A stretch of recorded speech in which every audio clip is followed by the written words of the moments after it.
The massive doors of Grand Assembly Hall slid open with a deep hum that echoed through the chamber. Every head turned, every eye fixed on the entrance. Representatives from 847 different species watched as a human delegation walked inside. Ambassador Hyun-Soo led the group. She wore a simple dark blue uniform with the Earth symbol on her chest. Her face remained calm, showing no emotion. Behind her walked two guards. Their names were Tae-young and Ji-woo. They wore matching uniforms, also dark blue, also simple. The chamber fell silent. Not the peaceful kind of silence, the dangerous kind. Vrak, the Vraxian warlord, rose from his seat. His massive body cast shadows across 3 rows of delegates. His skin looked like gray stone. His 4 arms flexed, each one thicker than a human torso. Behind him stood his own guards. They carried plasma rifles. They wore armor that could stop asteroid impacts. They looked like walking fortresses. "Stop!" Thrak's voice boomed across the hall. "The humans violate our laws." Counselor Myrna, the elderly Delphian who led the council, raised one thin hand. Her silver skin caught the light from the chamber's crystal ceiling. "Explain your concern, Warlord Thrak." "Look at their guards." Thrak pointed one massive finger at Tae-young and Ji-woo. "They carry no weapons. They wear no armor. They have no force shields."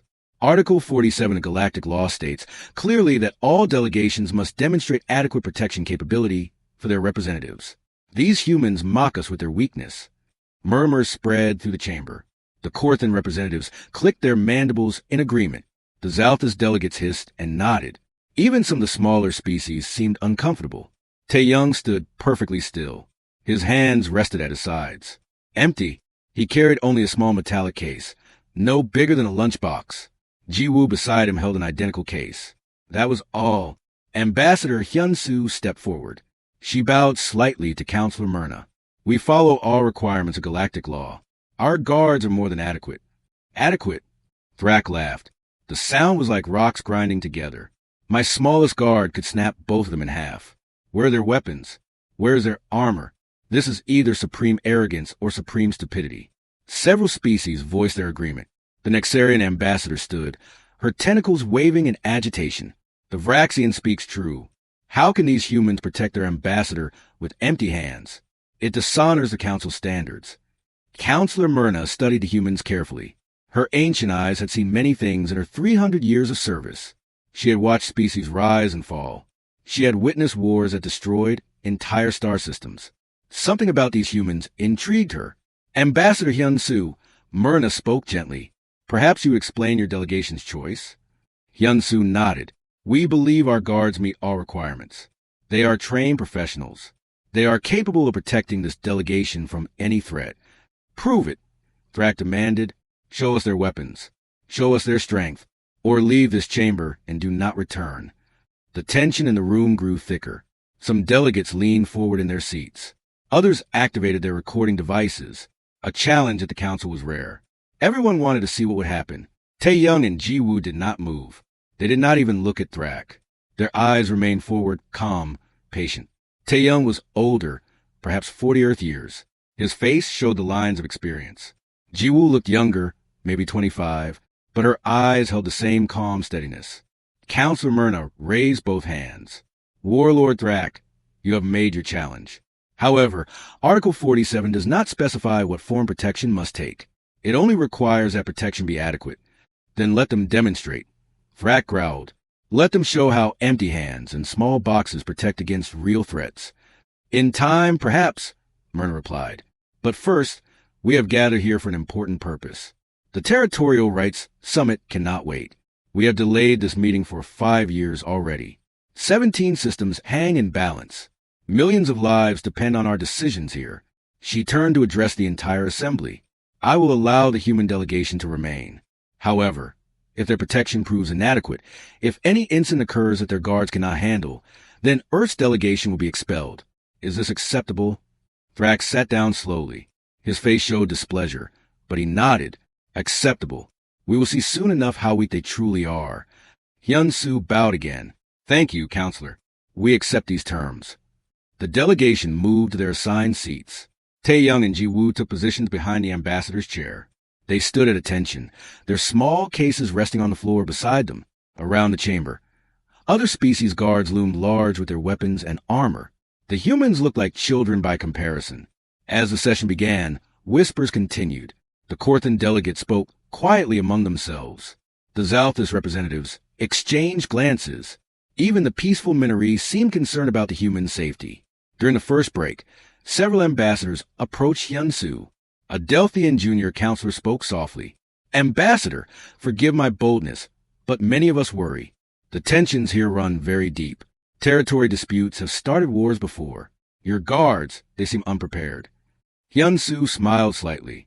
"I appreciate your concern, but I assure you, our guards are exactly as prepared as they need to be." "But they have no weapons," the Delphian insisted. "They have everything they need," Hyunsu replied calmly. Across the chamber, Thrak watched the humans carefully. His guards stood behind him, weapons visible, armor gleaming. One of his guards, a massive Raxian named Gorth, leaned down to whisper, "Master, shall I test these humans?" A small accident during the next break. Thrak considered this. "No, not yet. We will wait. Let them relax. Let them think they are safe. Then we will see the truth of their weakness." The session continued for hours. Delegates argued over mining rights in the Omega Sector. The Corthan Empire claimed the territory based on ancient star maps. The Zalthus Confederation argued their colony had been there first. Voices rose. Tempers flared. At one point, a Corthan guard and a Zalthus guard stepped toward each other, hands moving to weapons. Instantly, security drones descended from the ceiling. Blue containment fields appeared between the guards. Counselor Myrna's voice cut through the tension like a blade. "Control yourselves. Remember where you are." Through it all, Taeyong and Jiwoo never moved. They watched everything with quiet attention. Their eyes tracked each delegate, each guard, each movement in the chamber. They noticed when the Corthan guard's hand moved toward his weapon. They saw the Zalthus guard's muscles tense before he stepped forward. But they did nothing. They simply observed. As the first day ended, delegates filed out of the chamber. The humans left last. As they walked through the corridors toward their quarters, other species guards watched them pass. Some looked confused. Others looked contemptuous. A few looked curious. In their quarters at night, Jiwoo finally spoke. "They all think we are weak." Taeyong nodded. "They do. Does it bother you?" "No," Taeyong said quietly. "Let them think what they want. We know the truth. That is enough. When will they understand?" Taeyong looked out the window at the stars beyond. When they need to, not before. Ambassador Hyunsu joined them. She looked tired but satisfied. The first day went well. "Thrak will challenge us again," Jiwoo said. "I know," Hyunsu replied. "Let him. Every species here needs to learn what we have learned. Sometimes the hardest lessons are the most valuable." "And if they refuse to learn?" Jiwoo asked. Hyunsu smiled. "Then we will teach them anyway. That is why we are here." Outside their quarters, the massive space station rotated slowly. 847 species slept or rested in their own ways. And in the darkness between stars, old tensions waited to explode into new conflicts. The humans had arrived at the council with no weapons, but they had brought something far more dangerous than any gun or blade. They had brought an idea. And ideas, once released, cannot be stopped by armor or force fields. The second day would bring new challenges, and the galaxy would begin to learn why humans guarded their diplomats the way they did. 3 days passed at the Grand Assembly Hall. The negotiations grew more heated with each session. The Corthan Empire refused to back down from their territorial claims.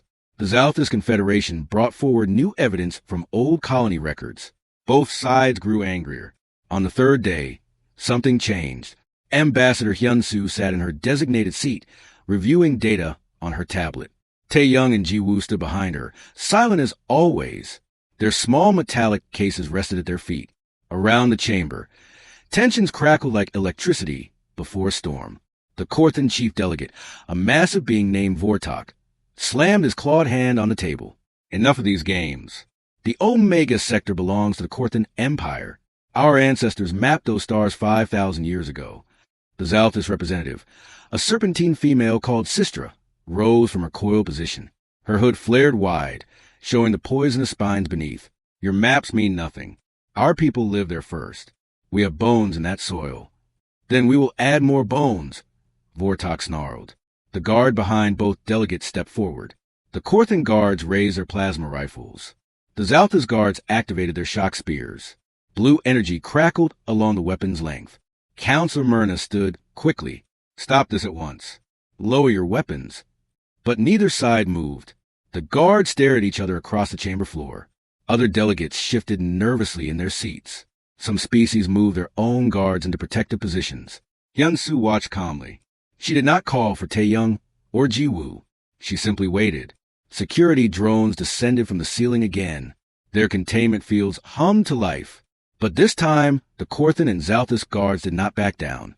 They stood at the edge of violence, one wrong word away from a fight. Please, Counselor Myrna said, her voice tired. We cannot solve disputes with weapons. Not here. Not in the sacred hall.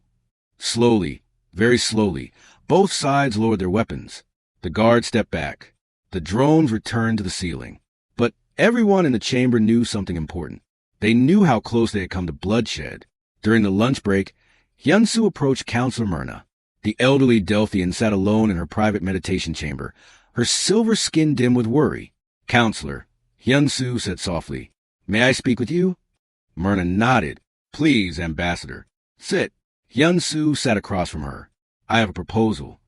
I am listening. Let me demonstrate something. Let my guard show the council why we carry no weapons. Perhaps it will help ease the tensions here. Myrna studied the human carefully. You wish to prove Warlord Thrak wrong? No, Hyun-Soo said. I wish to show everyone a different way. A better way.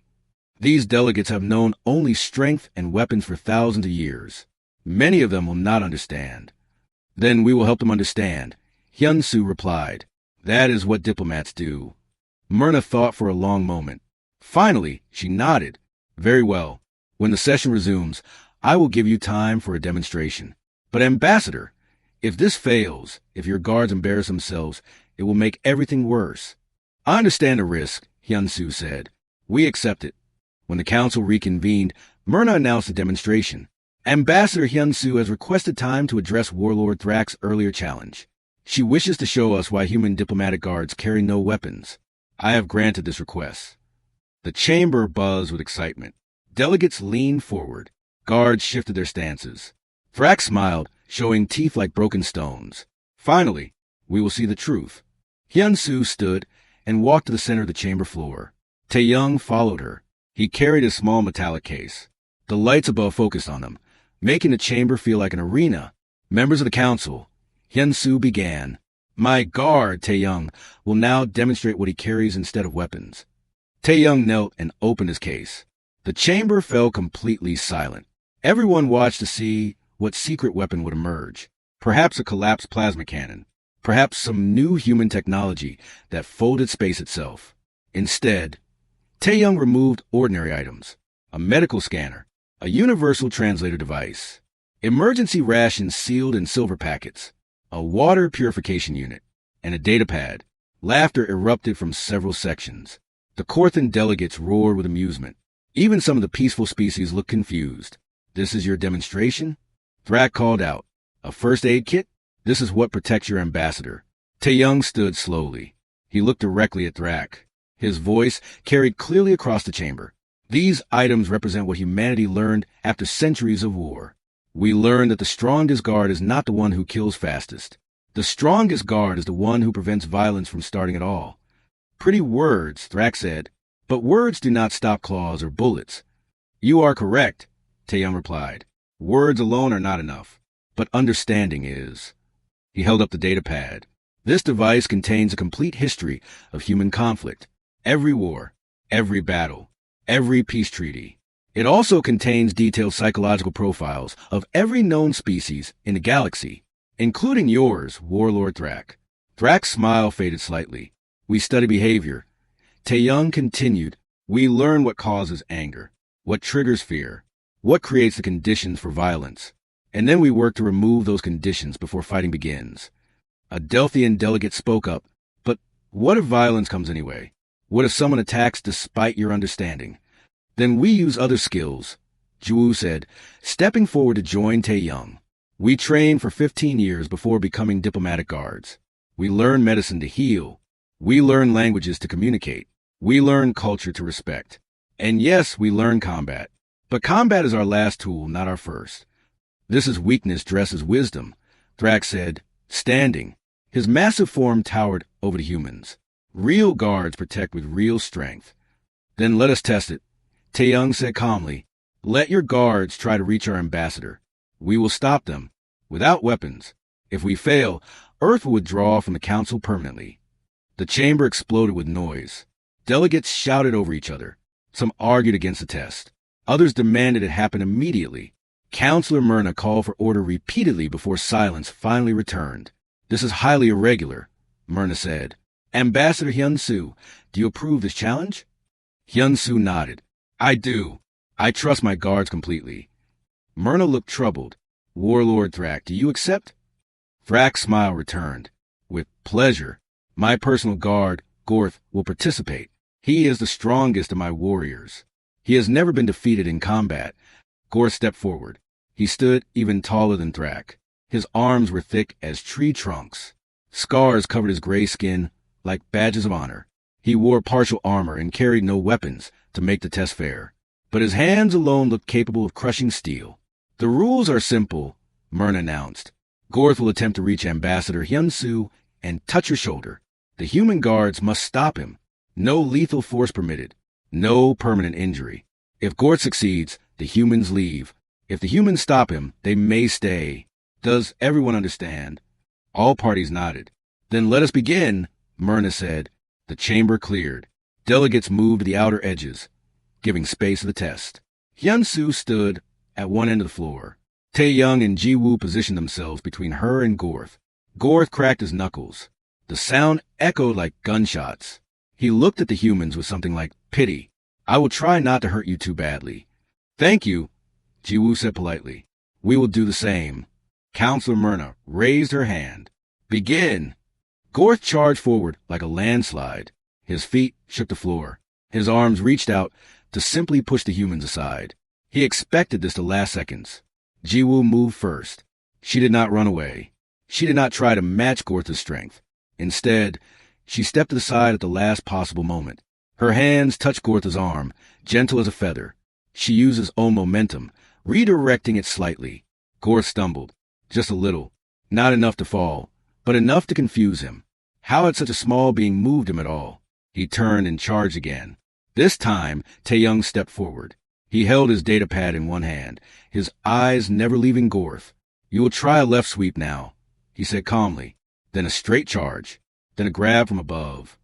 Gorth ignored the words and attacked. His left arm swept out exactly as Taeyong predicted. Taeyong ducked under it easily. Gorth charged straight forward. Taeyong sidestepped. Gorth reached down from above. Taeyong was already moving away.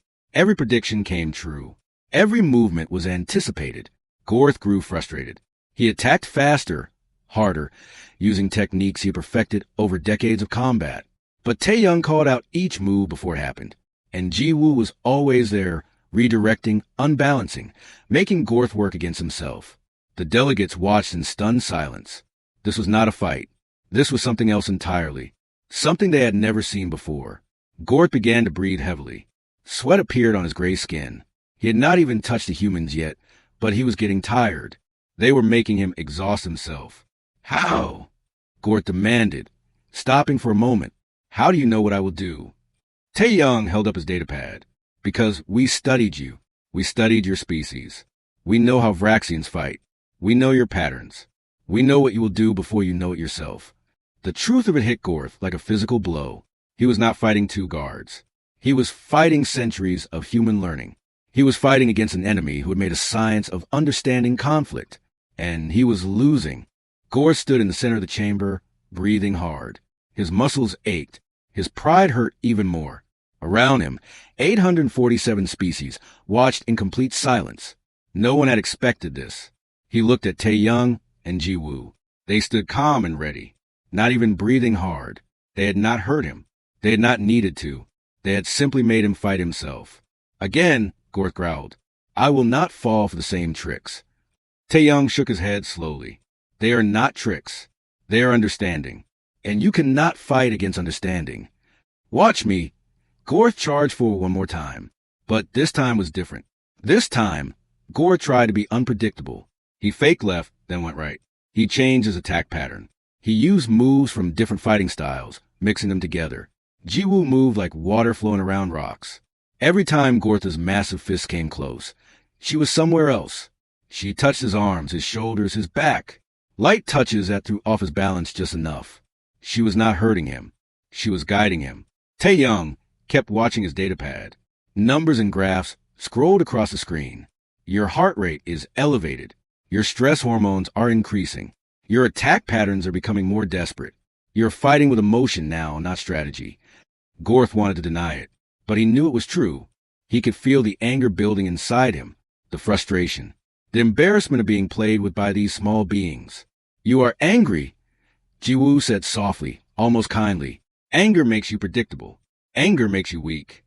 I am not weak, Gorth roared. He swung both arms in a wide arc, trying to catch both humans at once. They dropped low, rolling under his arms. As Gorth spun to follow them, he saw his own image on the large display screens around the chamber. The screens showed him from multiple angles. They showed his breathing, his movements, his increasingly wild attacks. The screens also showed graphs, analysis of his fighting style, predictions of his next moves. All of it laid bare for everyone to see. Gorth saw himself as a human saw him. A large, strong warrior, yes, but also predictable, readable, someone whose every action could be anticipated and countered, not through greater strength, through greater knowledge. He stopped moving. His arms dropped to his sides. You have made your point. Tae-young lowered his datapad. We did not mean to humiliate you. We meant to demonstrate a truth. Violence follows patterns. Once you understand the patterns, you can prevent the violence. Jiwoo walked closer to Gorth. She had to look up to meet his eyes. You are a great warrior. No one doubts your strength. But imagine if your strength was guided by this kind of understanding. Imagine how much more effective you could be. Gorth looked down at her. In all his years of training, no one had ever spoken to him this way. Warriors respected strength. They feared power. But these humans were offering something different. They were offering knowledge. I need to think about this, Gorth said quietly. He turned and walked back to where Thrax sat. Thrax's face showed no emotion, but his eyes burned with something complicated. Not quite anger, not quite respect, something in between. Counselor Myrna stood slowly. The demonstration is complete. The human guards have proven their capability without using weapons. Does anyone dispute this? No one spoke. The chamber remained silent. Then the matter is settled, Myrna declared. The human delegation may remain with their current security arrangements. But Hyun-soo raised her hand. Counselor, if I may speak? Myrna nodded. Please, Ambassador. Hyun-soo walked to the center of the floor where Tae-young and Jiwoo stood. What you have witnessed today is not just a demonstration of skill. It is a demonstration of philosophy. On Earth, we nearly destroyed ourselves. We built weapons that could end all life on our planet. We fought wars that killed millions. We suffered in ways that words cannot fully describe. She paused, letting her words sink in. And then we learned that the answer to violence is not greater violence. The answer is understanding why violence happens and removing those causes. A small delegate from the Minaree species spoke up. His voice was soft, almost afraid. But Ambassador, the strong will always prey upon the weak. This is the way of nature. How can understanding change this? Because we change what strength means, Jiwoo answered. Physical power is one kind of strength, but knowledge is another. Patience is another. The ability to see conflict before it starts and prevent it, that is the greatest strength of all. Tae-young added, When I was young, I was a soldier. I carried guns. I wore armor. I thought strength meant being able to destroy my enemies faster than they could destroy me. He looked at his hands. I was wrong. Real strength is protecting people, not just from others, but from the cycle of violence itself. A Delphian counselor stood. Beautiful words, humans. But we live in a dangerous galaxy. Pirates raid merchant ships. Warlords invade peaceful worlds. How does your philosophy stop these real threats? It does not stop them alone, Hyun-soo admitted. We still have weapons. Our ships still carry defenses. But we use them only when all other options are exhausted. And we train our people to exhaust every other option first. She gestured to Tae-young and Jiwoo. These guards spent 15 years learning. They studied medicine, So they know how bodies work and how to disable attackers without permanent harm. They studied psychology, so they understand what drives people to violence. They studied hundreds of cultures, so they can recognize when tensions are building. They train in combat, yes, but combat is their last resort, not their first instinct. Thrak finally spoke. His voice was quieter than before. This is not the warrior way. Warriors train to be strong, to be fearless, to crush their enemies. And where has that led? Hyun-Soo asked gently. How many wars has the galaxy seen?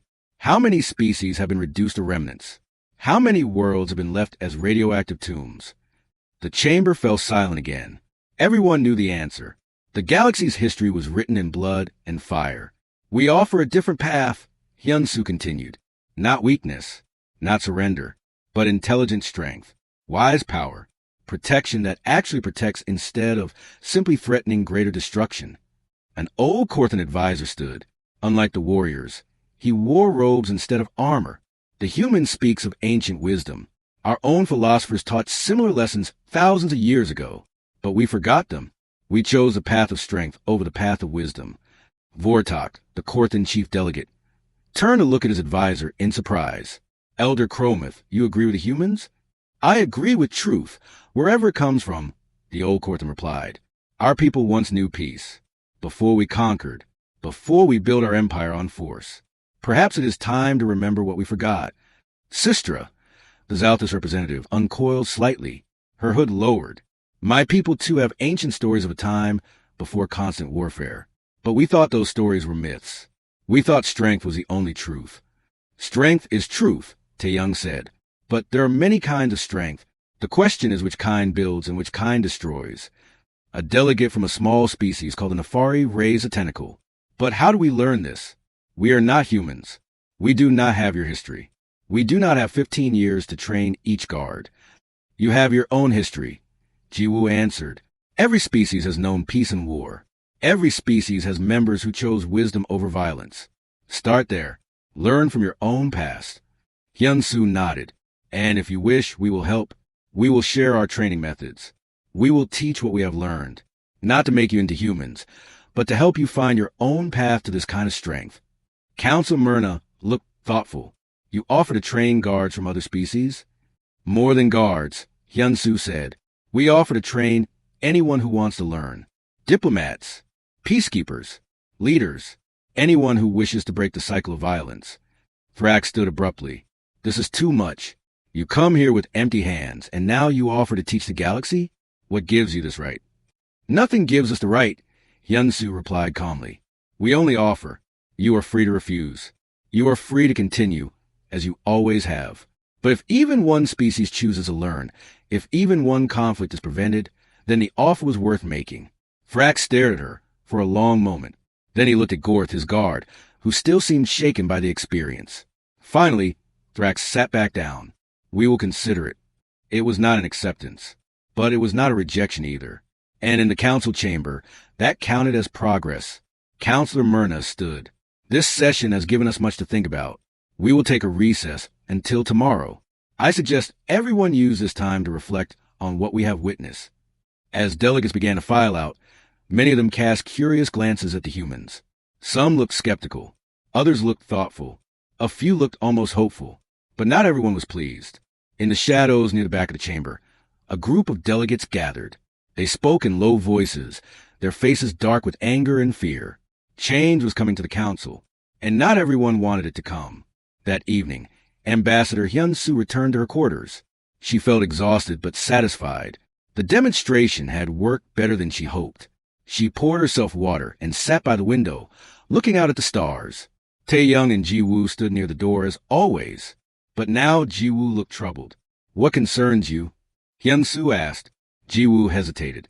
Ambassador, I saw something during the recess. A group of delegates meeting in private. They looked angry. Change frightens people, Hyun-Soo said. Especially people who benefit from the current system. Should we be worried? Jiwoo asked. Taeyong answered before Hyun-Soo could. We should be aware. Not worried. There is a difference. A knock came at the door. Taeyong checked the security screen. It is Gorth. Alone. Hyun-Soo nodded. Let him in. The massive Raxian entered the room carefully. as if afraid his size might break something. He looked uncomfortable, out of place in the human quarters. He stood in the center of the room, his head nearly touching the ceiling. "Ambassador," Gorth said, quietly, "I wish to speak with you." "Please, sit if you can." Hyun-Soo gestured to the reinforced chair they kept for larger species. Gorth sat slowly. The chair creaked, but held. "I have been a warrior for 30 years.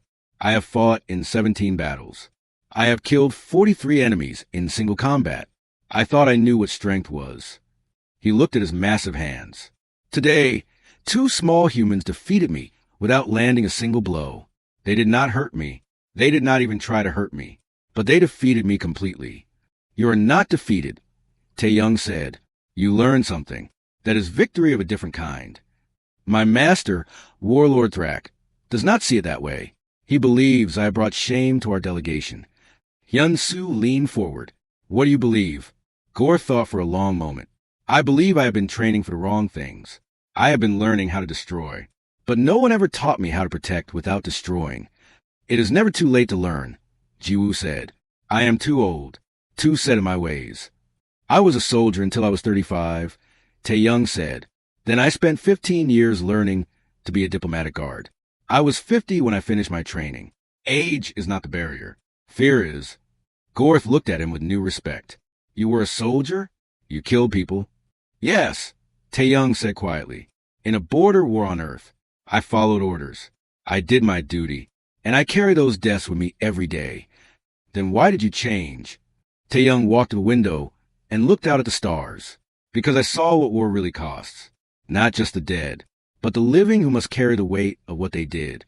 I realized that every enemy I killed had a family, had friends, had dreams. I killed all that, not just a body." He turned back to Gorth. "I decided that if I was going to protect people, I should protect all people, even the ones who might be enemies. I should try to prevent the fighting before it starts, so no one has to die. But sometimes fighting cannot be prevented," Gorth said. "Sometimes," Tae-young agreed. "And when that moment comes, we are ready. But we make absolutely certain it is the last option, not the first." Gorth stood slowly. "I must return before I am missed. But I wanted you to know that what you showed me today changed something in me. I do not know what will come of it, but I needed to say thank you." After Gorth left, Hyun-Soo smiled. "One warrior changed. That is a good start. But many more resist," Jiwoo said. "I can feel it." She was right. The next morning, when the council reconvened, the atmosphere had shifted. The delegates who had met in private now sat together in a block. At their center was Vorton, the representative from the Krell Dominion. Vorton stood as soon as Councilor Myrna called the session to order. "I wish to address the events of yesterday." Myrna nodded. "Speak." "The humans demonstrated impressive skills," Vorton began. His voice was smooth, dangerous. "But I question whether these skills make them safer or more dangerous." "Explain," Myrna said. "They claim to study psychology, to understand behavior, to predict actions before they happen."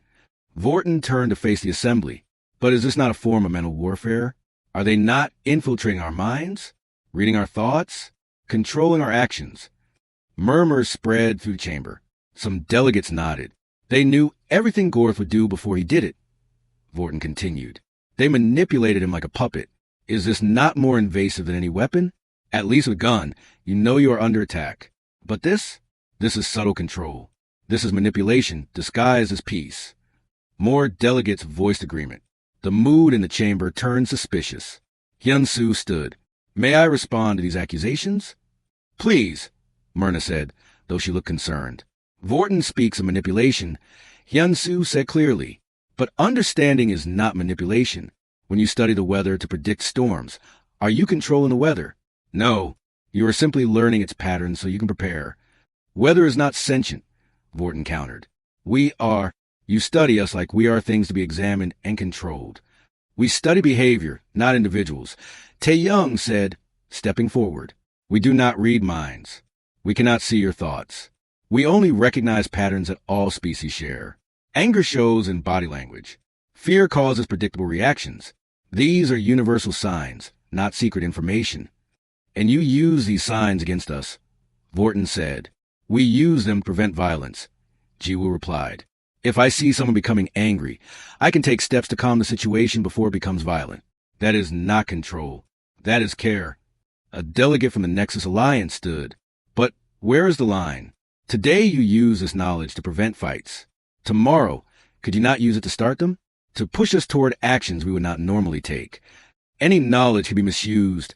Hyun-Soo acknowledged. A medical scanner can heal or can find weak points to attack.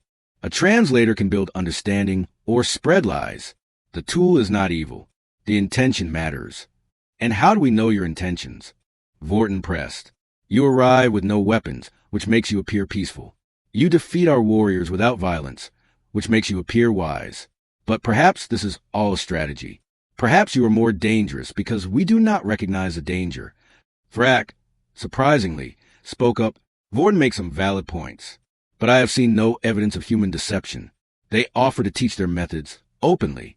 That is not the action of someone hiding evil intentions. Or is the perfect disguise, Vorton replied. Teach others your methods while keeping the deepest secrets to yourself. Make the galaxy dependent on human wisdom. And then, when we are all vulnerable, strike. The chamber erupted in arguments. Some species defended the humans. Others shared Vorton's suspicions. The careful progress from yesterday was crumbling. Counselor Myrna called for order repeatedly. Finally, silence returned. She looked tired, older than her 300 years. These are serious concerns, Myrna said. Ambassador Hyun-Soo, how do you respond to the charge that your methods represent a threat to galactic sovereignty? Hyun-Soo took a deep breath. I understand the fear. When something is different, it seems dangerous. But consider this. For thousands of years, the galaxy has used weapons for security.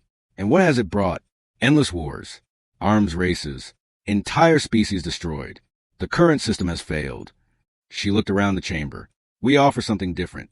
Not because we think we are better, but because we tried everything else first.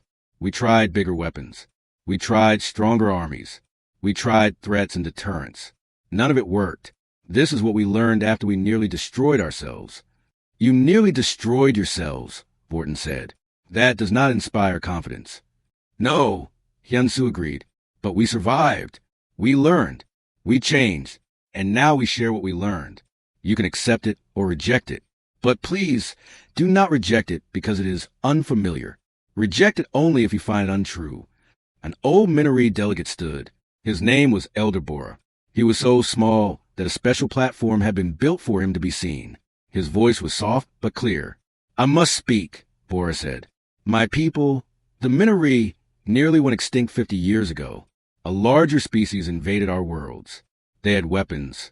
They had armies. We had neither. We should have died. The chamber grew quiet. Everyone knew the Minori were one of the smallest, weakest species in the galaxy. But we survived, Bora continued. We survived because we understood our invaders better than they understood themselves. We learned what they feared, what they needed, what would make them choose peace over conquest. We had no weapons, so we used understanding instead. He turned to face Vorton.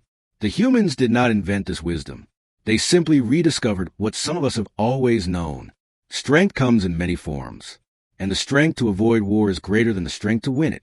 Other small species began to stand. A Delphian, a Nefari, a Kalax. Species that survived by being smart, not strong. One by one, they spoke. They shared stories of how they survived in a galaxy full of predators. Not through weapons, through understanding, through patience, through intelligence. Vorton looked around at the growing support for the humans. His face showed frustration. So the weak defend the weak. This proves nothing. It proves that we exist, Bora said simply. Despite your weapons, despite your strength, we are still here. Perhaps that is worth considering. The session ended without resolution. The council was divided. Some species saw hope in the human approach. Others saw a threat. And the vote that would decide everything was scheduled for tomorrow. The final day of the summit arrived with heavy clouds hanging over the station. Not real clouds, of course. The grand assembly hall floated in space. But inside, the atmosphere felt just as dark and oppressive. Ambassador Hyun-Soo sat in her quarters early that morning. She had not slept well. Today, the council would vote. Either humanity's approach would be recognized and accepted, or Earth would be expelled from galactic politics. Everything balanced on the edge of a decision. Taeyong brought her tea. You should eat something, Ambassador.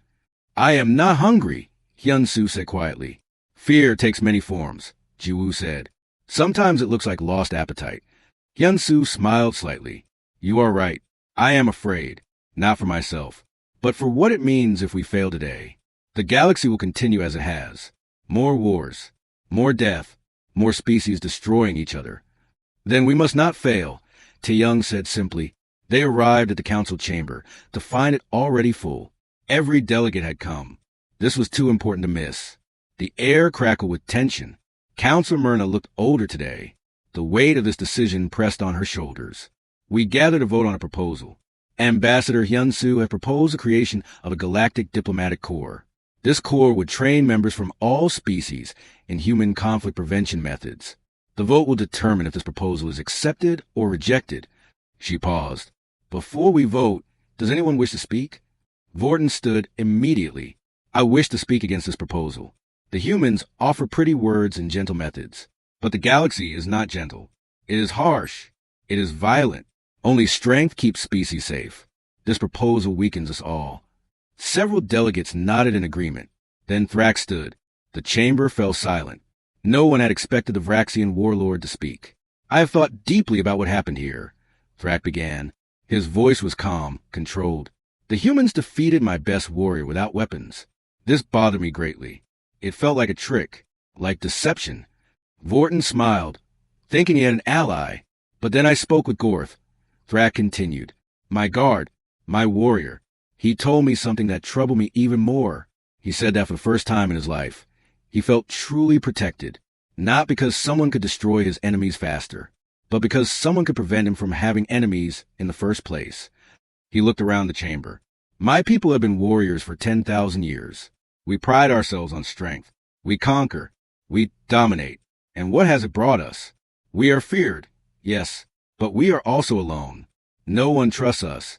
No one wants to be our friends. Only our subjects or our enemies. His voice grew quieter. Perhaps it is time to try something different.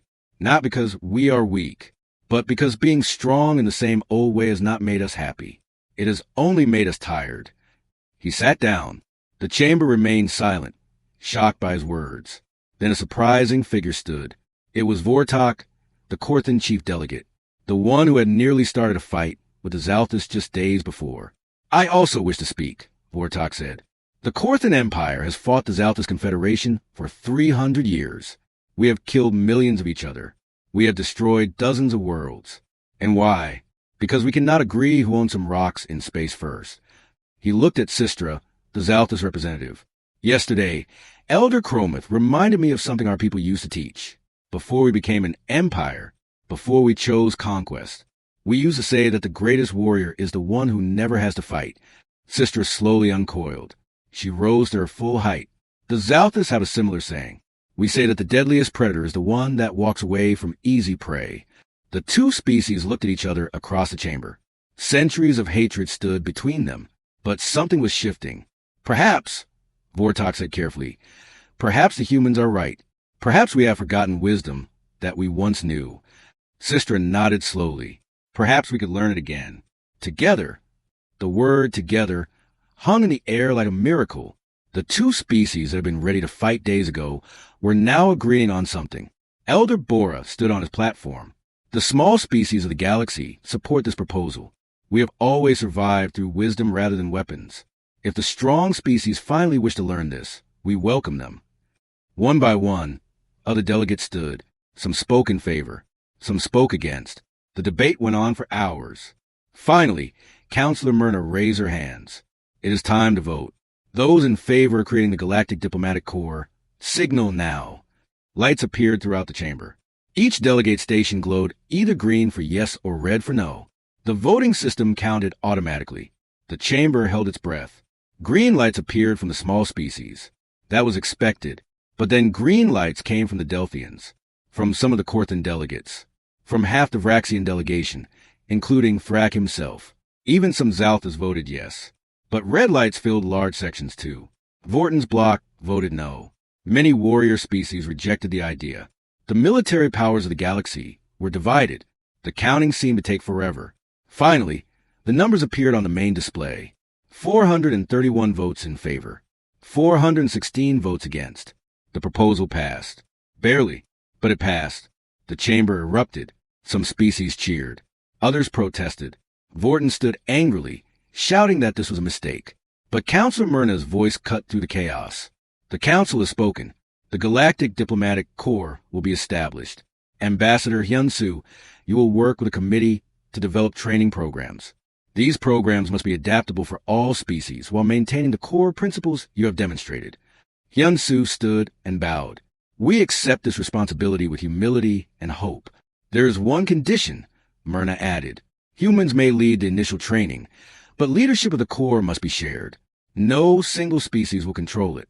This ensures that it serves all, not just human interests. We agree completely, Hyun-Soo said. As the session ended and delegates filed out, many approached the human delegation. Some wanted to argue. Some wanted to learn more. Some just wanted to understand. Gorth came to speak with Tae-young and Ji-woo. I wish to be the first Vraxian to join your training program. You will be welcome, Tae-young said. It will be difficult, Gorth said. My people will call me weak. They will say I betrayed warrior traditions. They called humans weak too, Ji-woo replied. But we are still here. Strength is not what others say it is. Strength is what you choose it to be. Over the next weeks, the Galactic Diplomatic Corps took shape. A training facility was established on the neutral world of Harmony Station. The first class of students arrived. 127 beings from different species came to learn. They were diplomats, guards, peacekeepers, leaders. Some came because they believed in the mission. Some came because their governments ordered them. Some came out of simple curiosity. Tae-young and Ji-woo led the human instruction team, but they were joined by teachers from other species. Elder Bora taught classes on surviving through wisdom. A Delphian master taught patience and long-term thinking. Even a reformed Korthan warrior taught about understanding battle psychology to prevent battles. The training was hard. Many students struggled. Some quit, but others pushed through and learned. 6 months later, the first graduation ceremony took place. 83 students completed the program. They returned to their home worlds carrying the same kind of small metallic cases that Tae-young and Ji-woo once carried. Cases filled not with weapons, but with tools for understanding and preventing conflict. Ambassador Hyun-Soo attended the ceremony with Counselor Myrna. They watched as students from species that have been enemies for centuries stood together, wearing the same uniform, having learned the same lessons. Do you think it will work? Myrna asked quietly. Do you think this will really change the galaxy? Not quickly, Hyun-Soo answered honestly. Change never happens quickly. There will be failures. There will be setbacks. Some species will reject this completely.